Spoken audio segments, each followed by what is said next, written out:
Welcome to Camp Constitution Radio with your host, Hal Shurtleff. The show is heard on WBCQ The Planet every Monday and Thursday evenings at 7:30 p.m. Eastern Standard Time. You can also pick up the show on our YouTube channel, Camp Constitution, and also Podomatic, podomatic.com, and just put in Camp Constitution, and you'll be able to hear the show, download it, share it, etc.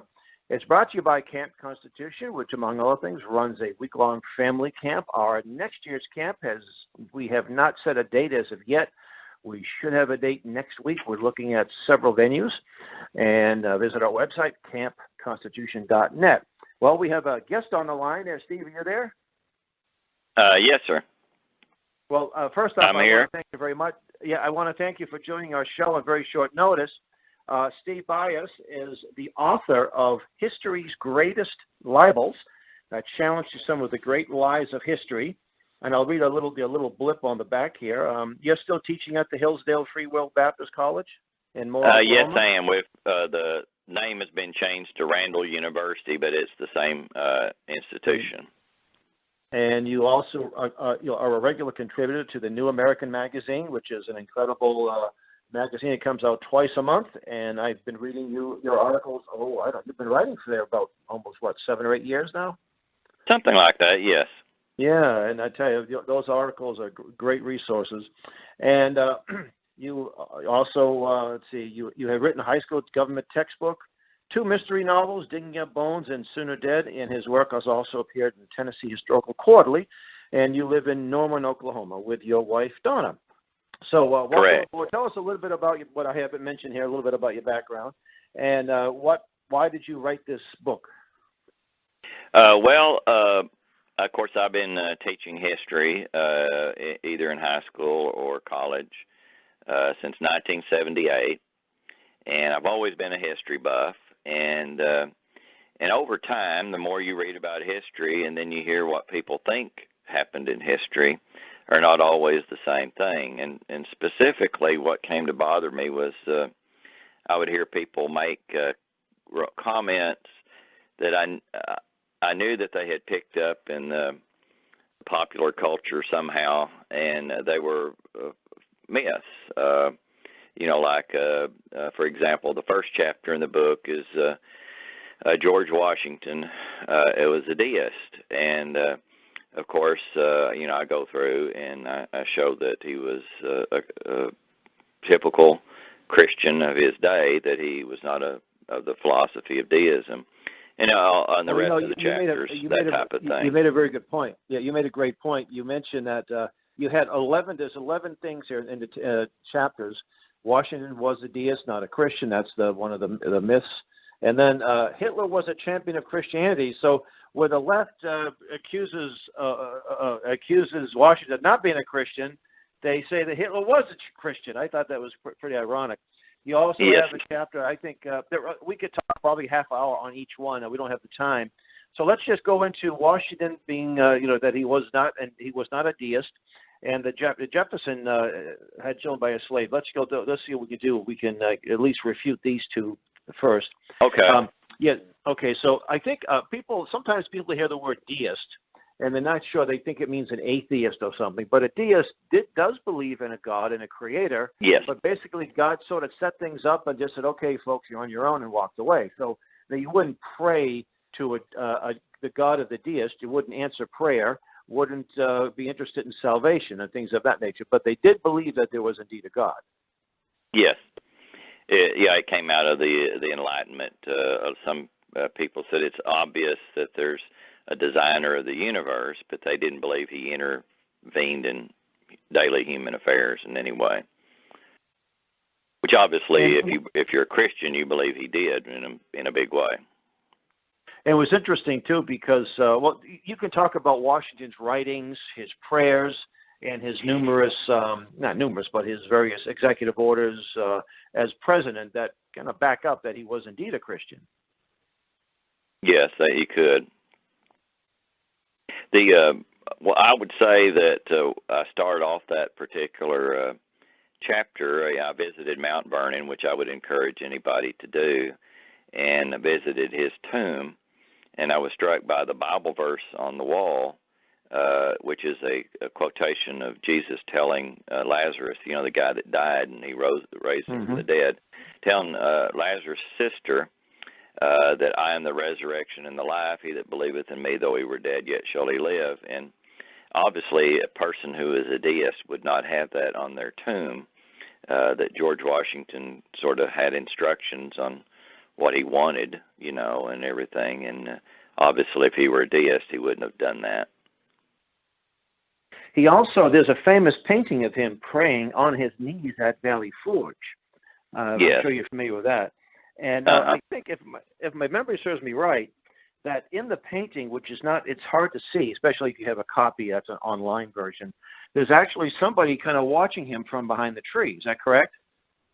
That's my understanding, that someone, that's kind of one of those things that sounds mythical, on the face of it, that, somebody would actually do that. But apparently there was someone that who said that he saw Washington doing that.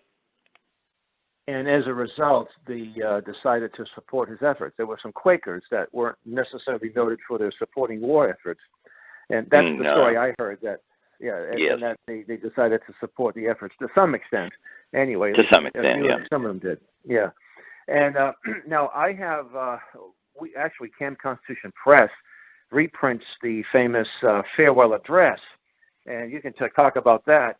And now I know that he wasn't the author of everything in there. Obviously, I think Alexander Hamilton worked on that, and I think even James Madison.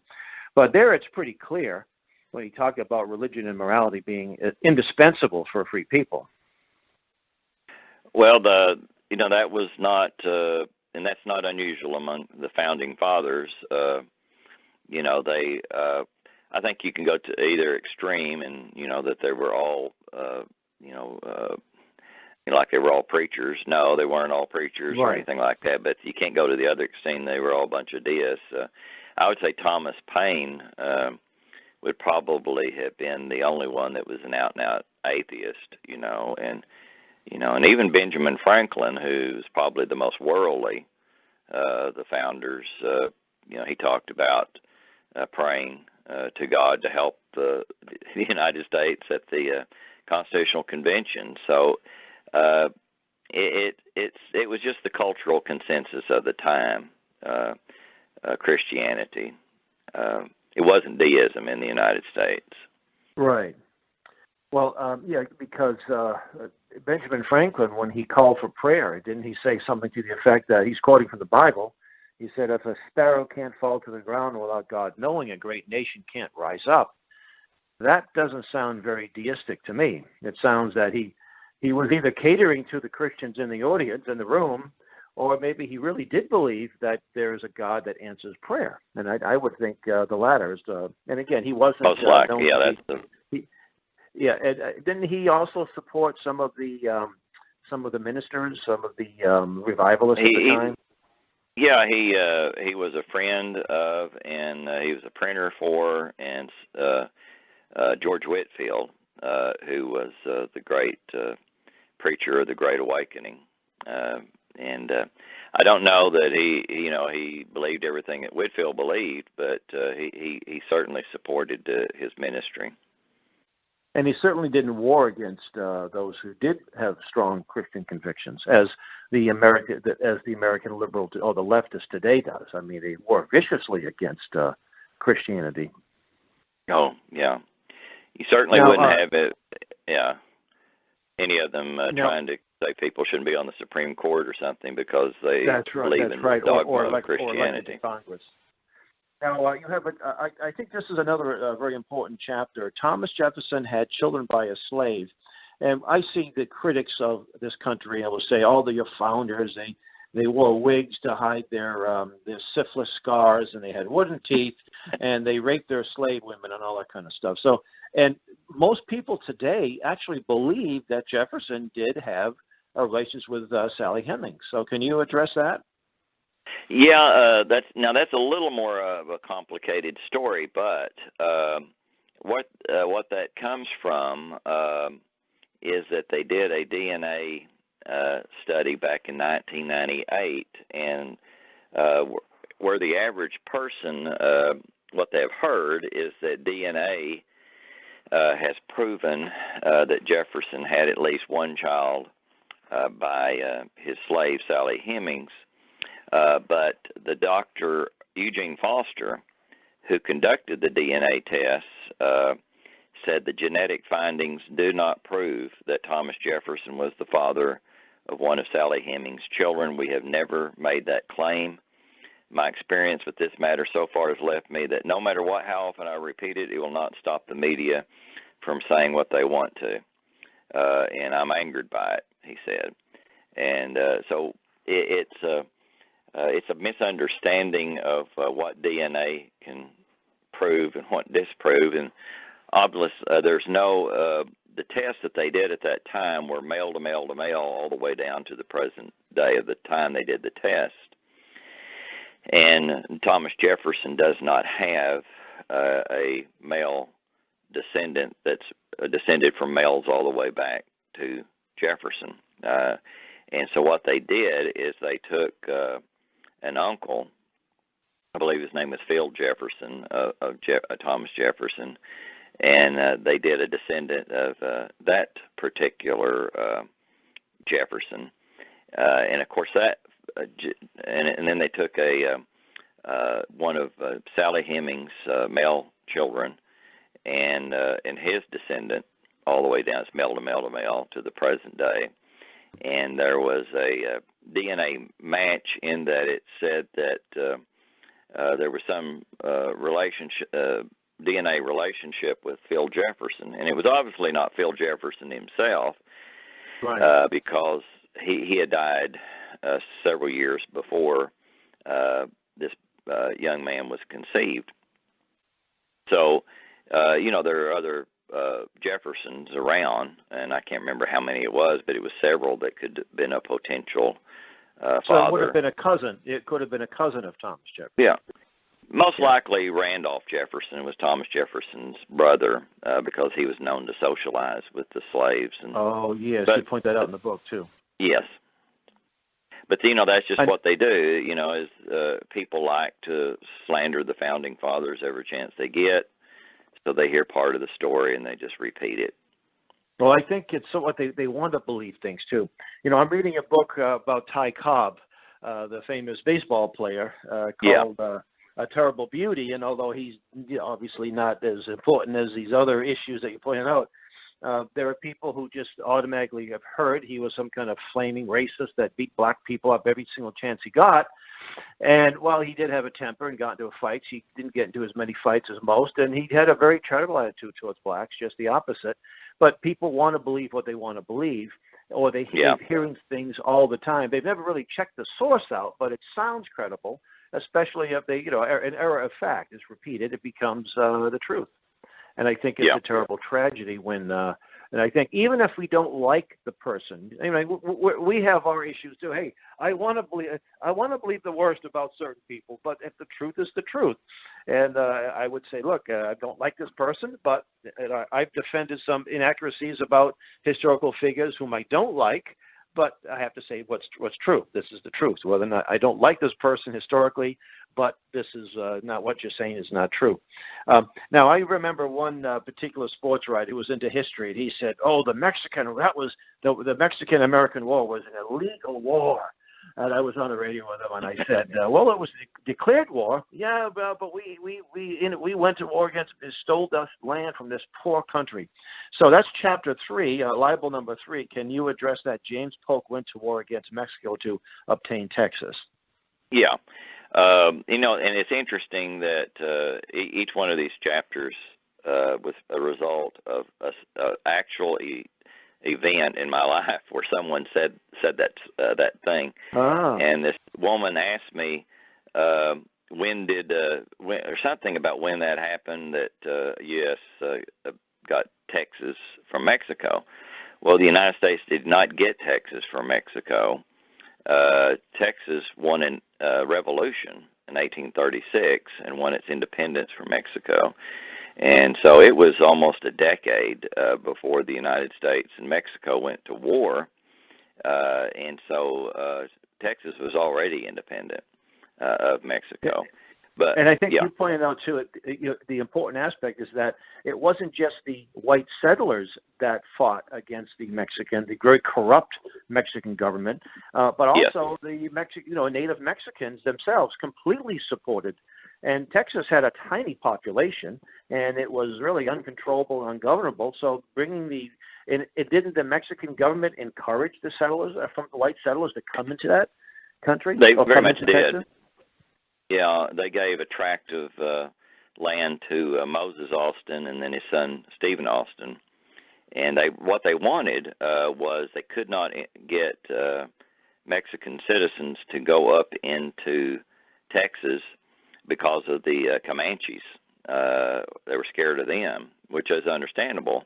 But they thought if they could get these Americans to come down in there, that they would wipe each other out, and then the Mexicans could move into Mexico. Now, as it turns out, the Alamo, everybody's heard of the Alamo. Yes. And here again, there's so much historical ignorance that there's probably a lot of people think the Alamo was part of the Mexican War, but it was the Texas Revolution. But there were like 13 ethnic Mexicans that died in defense of the Alamo. The vice president of the Texas Republic was a Mexican, ethnic Mexican, Zavala.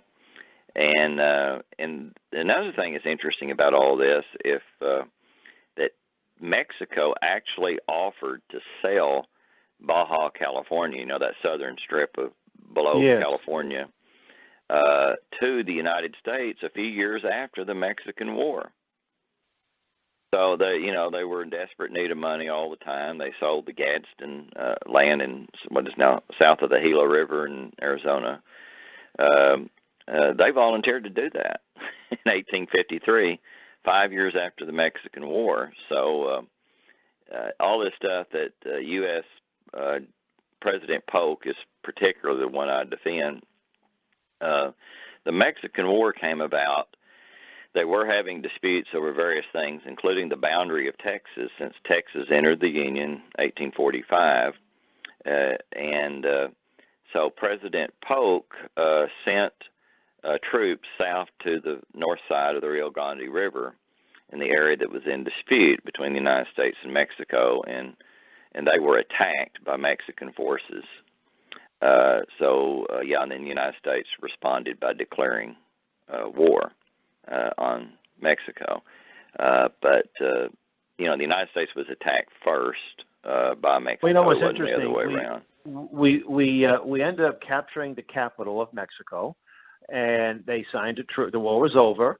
And did we then annex Mexico to the United States? And did we execute all of the politicians and put half the people in concentration camps? No. Didn't we give them like $15 million or something like that? Some ridiculous stuff. Yes. It was a lot of money back then.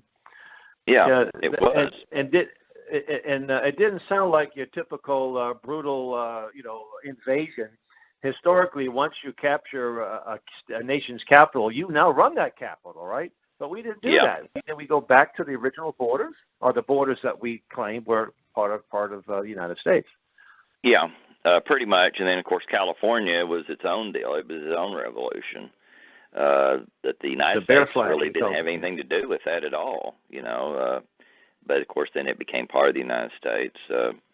I know that the first. Yeah, I think it was the first. There was a Mexican general.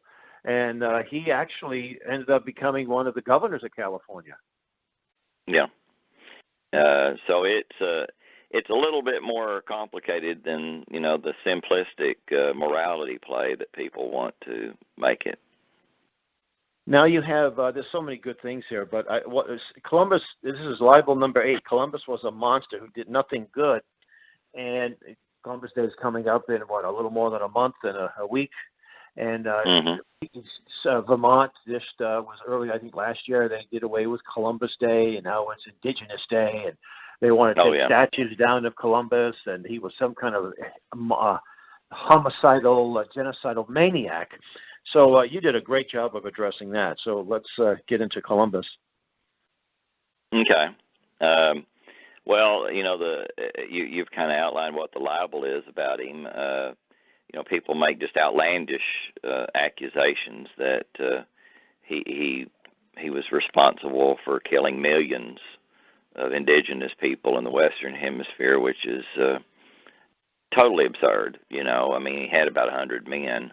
That would have been quite an achievement to do that. Especially back then, right? And people say, well, he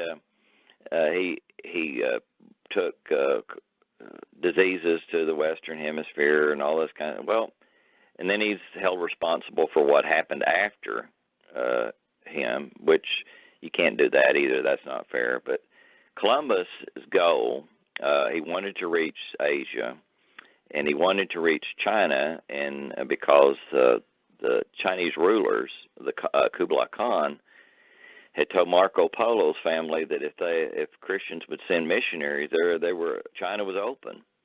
And so Columbus was a very devout Catholic, and he wanted to get to China, convert China to Christianity, and combine forces against the Muslims who had taken over the Middle East, in Jerusalem and so forth. So in these Turkey, people say that he was. Do I? He also hit Constantinople, Turkey. Yeah.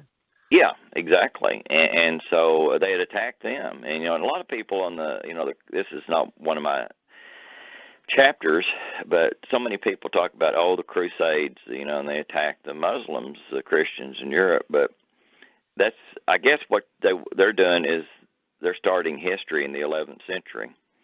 There's some history. There's 400 years before that, where Muslims have been attacking Christians before there was this a reaction.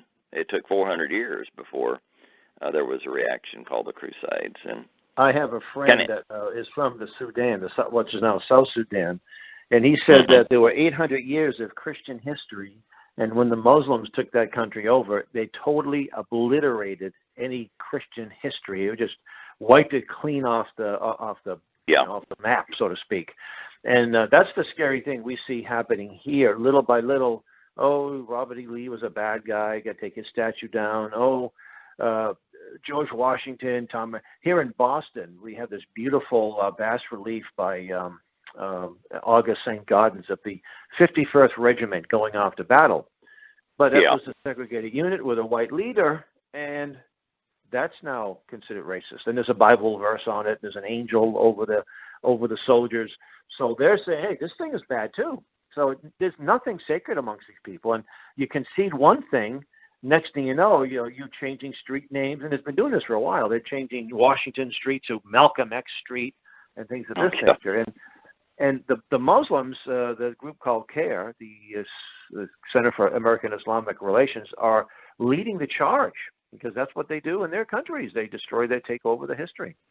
And we both love history, and you know what happens when you rewrite history. And not only that, but it's only one generation away from if you don't pass the baton of information, the culture we've lost. Yeah. So I tell people that the same thing about Columbus, that in the Columbus that did become a holiday until in the 1930s.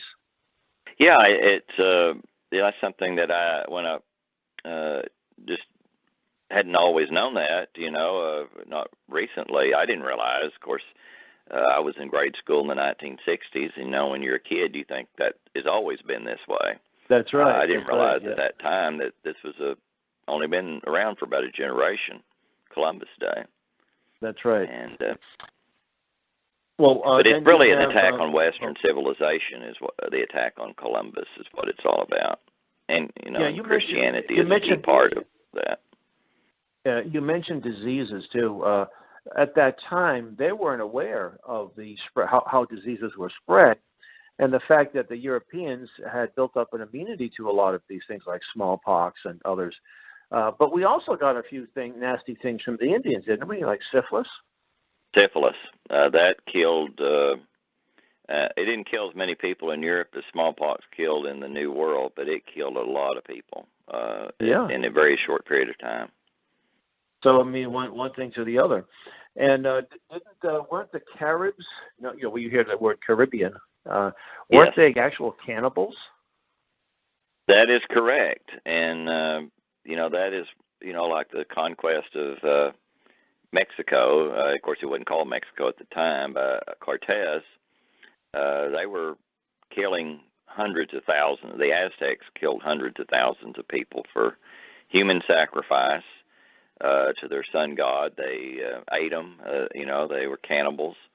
But yet, they're portrayed as somehow some paradise in the New World, that was going on. And the thing about like Christianity was a bad thing to introduce. A bad thing. But yeah, Cortez only had a small handful of people, but he had all the other Indians that were against the Aztecs. That's how he was able to conquer Mexico so quickly. They were just looking for a leader, and it takes is a spark sometime.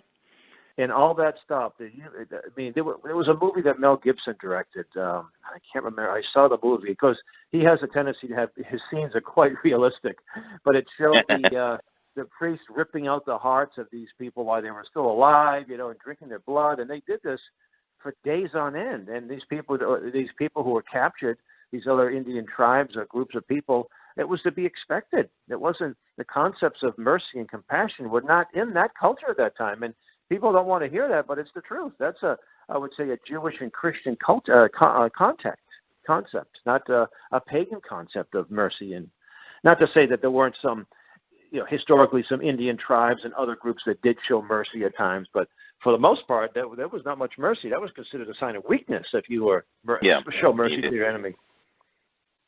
So now we have, this is the one, the French Revolution.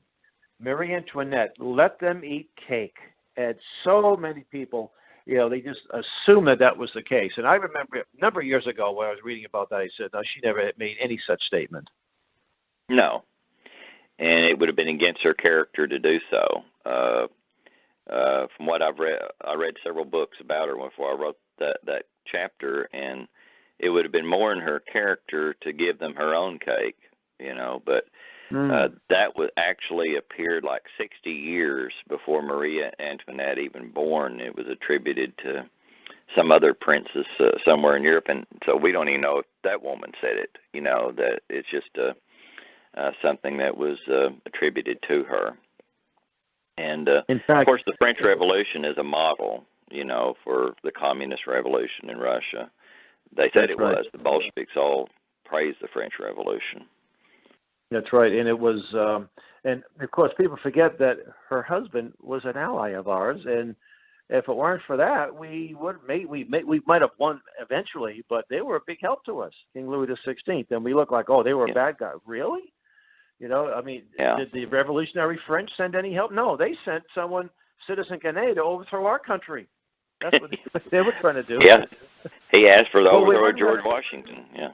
This is the fastest 30 minutes on radio here. We only got about a minute left. Where can people find out about this book, History's Greatest Lies? And it's a quick read.